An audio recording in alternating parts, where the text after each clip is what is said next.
పాత చింతకాయ రోటి పచ్చడి ఇది. కొన్ని మిరపకాయలు, కొంచెం ఉప్పు, కొంచెం పసుపు, ఒక ఎల్లిగడ్డ వేసి మంచిగా రుబ్బుకోవాలి.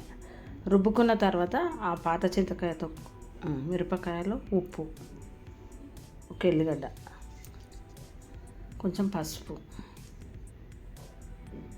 వేసి దంచుకోవాలి. అది దంగిన తర్వాత ఈ పాత చింతకాయ తొక్కు అందులో వేసి నూరుకోవాలి. ఇది పాత చింతకాయ తొక్కు. ఇది ఒక చింతకాయ సీజన్లోనే చింతకాయ దొరికినప్పుడే కిలో చింతకాయకు పావు కిలో ఉప్పు, కొంచెం పసుపు వేసి నూరు పెట్టుకోవాలి. 2 సంవత్సరాలు ఉంటుంది. ఇది జ్వరం వచ్చినప్పుడు కానీ, ప్రెగ్నెంట్ ఉన్న వాళ్ళకి కానీ నోటికి మంచిగా రుచి తగులుతుంది. అందుకని ఇది దంచి స్టాక్ పెట్టుకోవాలి. చింతకాయ దంచి పెట్టిన తర్వాత ఒక 15 రోజులు అయినాక చింతకాయలకి నార గింజ అంత తీసి ఏరి ఫ్రిడ్జ్లో పెట్టేసుకోవాలి. 2 సంవత్సరాలైనా ఉంటుంది. మంచిగా దంగింది. ఇది మంచిగా నూరుకోవాలి. ఇలా నూరిన తర్వాత కొంచెం వాటర్ వేసి మంచిగా నూరుకోవాలి.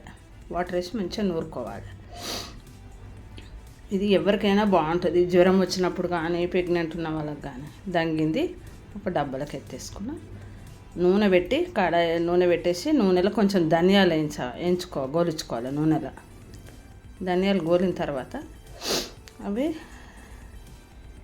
ధనియాలు మంచిగా గోలిన తర్వాత ఇందులో జీలకర్ర వేయద్దు, ఓన్లీ ధనియాలే వేయాలి. ధనియాల టేస్ట్ వేరే వస్తుంది, జీలకర్ర వేయొద్దు. ధనియాలు రోట్లో వేసి మంచిగా రుబ్బుకోవాలి, సన్నగా నూరుకోవాలి. సన్నగా నూరిన తర్వాత ముందు నూరు పెట్టుకున్న చింతకాయతో అందులోకి వేసి నూరేసుకోవాలి. మంచిగా ధనియాలు నూరుతున్నా చూడండి.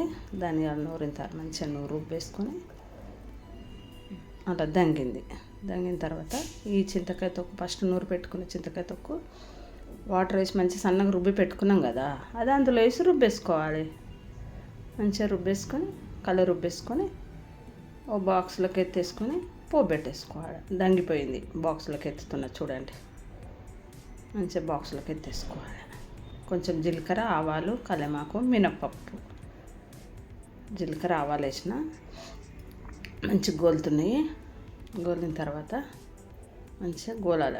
గోలిన తర్వాత కరివేపాకు వేసి కొంచెం మినప్పప్పు కొంచెం గోలిన తర్వాత ఈ చింతకాయ తొక్కు అందులో వేసి కలిపేసుకోవాలి.